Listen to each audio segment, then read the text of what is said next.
Сәлем достар, сіздермен бірге Скаврон арнасы және бүгін сіздермен бірге Universe Sandbox симуляторының екінші бөлімін шығаратын боламыз.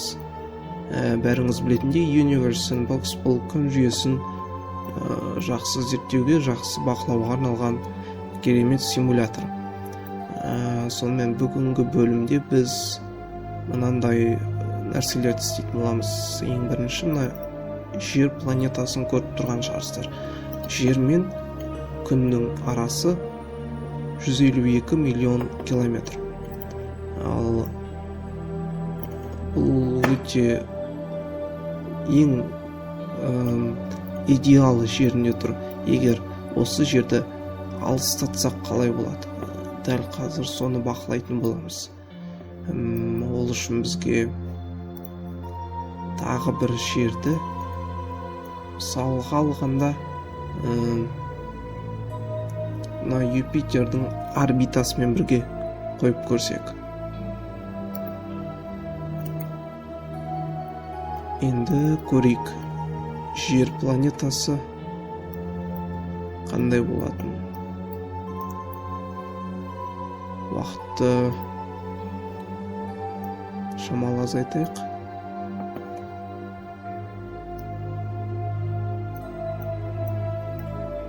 Мынау Гималай қазір жер планетасы мұз басуы тиіс, өйткені күнмен арақашықтығы өте ұзын болып тұр.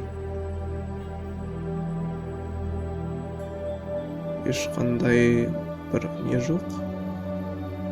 Достар, мына жерде Ресейдің Якутия аймағын уже мұз басып жатыр. Норвегияны мұз басып жатқанын көріп тұрсыздар. Ал астыда бәрі жақсы. Американы мұз басып ке жатыр. Шамалы уақытты өткізейік.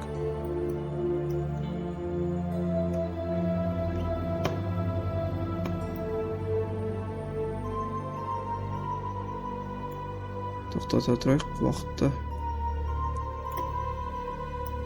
Жер бетін толығымен мұз басып кетті. Шамалы уақыттан соң, егер осылай жалғаса берсем, мұхиттар да мұз басуы тиіс. Ал дәл қазіргі мына жердегі температура, орташа температура -10. -10 деген өте төмен температура негізінен. Бұл орташа температура жай ғана.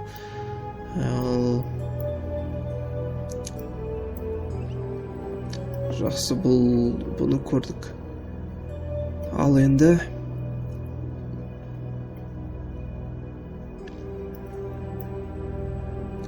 енді менде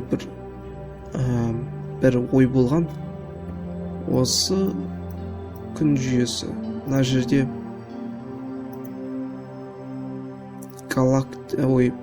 не бар? Жаңағы тұмандық бұлттар бар.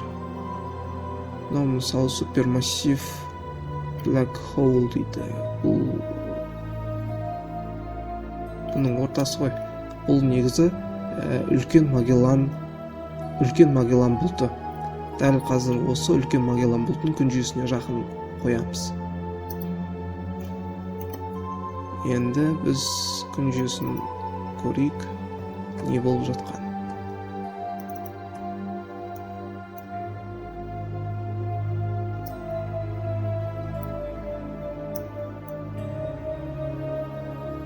Ешқандай бір нәрсе көріп тұрған жоқпын.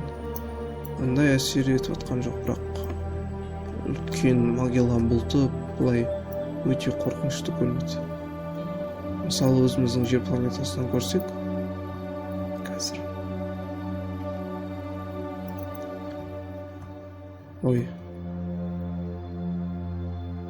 Қайда кетті?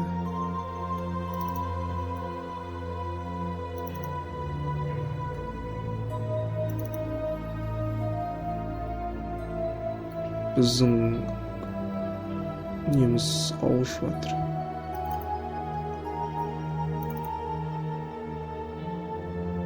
Біздің қазір мына жер планетамыз, өзіміздің тұрып жатқан жер планетамыз. Мысалға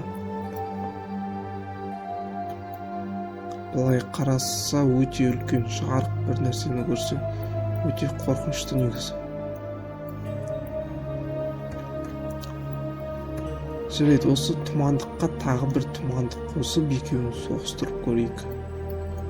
Не болады екен?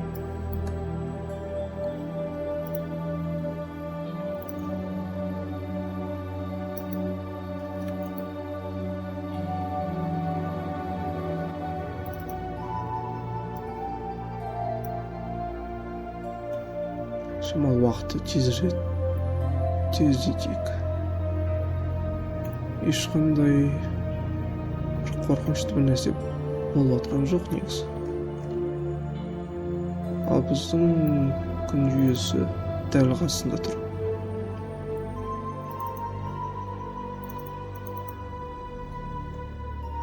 Жарайды, ешқандай не бермейді екен. Ал көбіңіздің сұрағаныңыз бойынша жердің орбитасына басқа бір планетаны әкеп қойса қалай болады, тіршілік пайда бола ма болмай ма, соны тексеріп көруді сұраған болатынсыздар. Дәл қазір оны тексеріп көретін боламыз. Дәл қазір жердің орбитасына Марсты қойып көреміз. Онда су пайда бола ма, жасыл бір нәрселер пайда бола ма, дәл қазір көретін боламыз.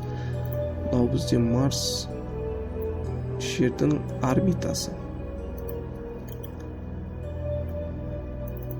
Марсты көрейік. Марстың үстіндегі мұздық, солтүстік полюсы, шамалы тездетейік.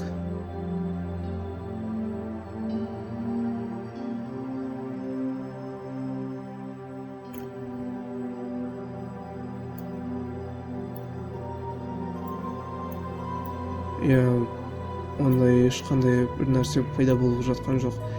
Онда тоқтата тұрып, қазір біз оған су құяйық.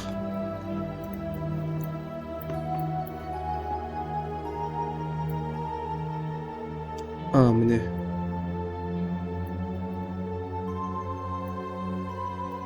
Суды көп қосып жібердік қазір. Міне осынша су жететін сияқты.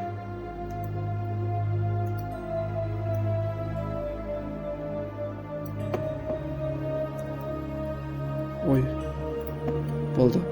Енді уақытты қосайық. Біздің Марстың түрі мұзға айналып кеткен сияқты. Жарайды, демек жердің орбитасында тек жерден басқа планеталарға қолайсыз сияқты, менің ойымша. Тоқтата тұрайық. Дәл қазір біз Юпитер мен Сатурнды соғыстырып көретін боламыз.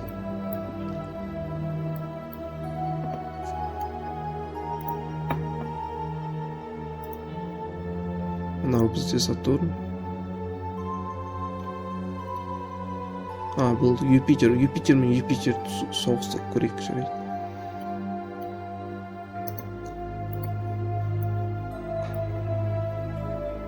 Ал уақыт кетті. Юпитердің орбитасы ауысып кетті. Дәл қазір ол күнге бар жатыр. Күнге құлайтын сияқты. Жоқ, орбитасы айдалада теңселіп жүрген сияқты. Қазір күнге құлауы тиіс негізі. Өйткені күн өте үлкен нәрсені тартып алуы тиіс қой.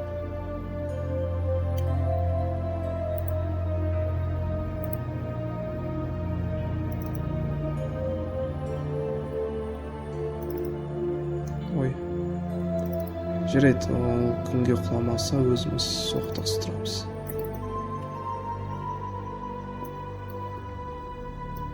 Мынау біздің күніміз ғой.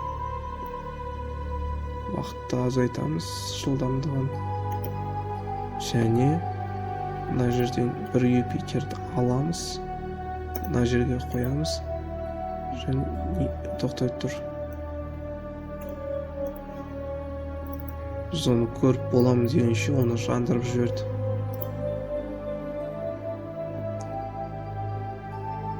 Және ол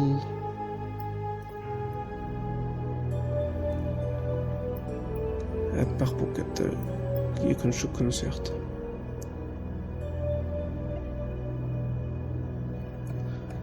Жүрейт достар, бүгінгі бөлімді аяқтайық. Келесі бөлімде осы Universe Sandbox'қа бір ойларыңыз болса, айтсаңыздар, соны істейтін боламыз. Комментарийға жазып кетіңіздер. Ал сіздермен бірге болған Скаврон, лайктарыңызды басып, Скавронның ВК-дағы парақшасына жазылуды ұмытпаңыздар.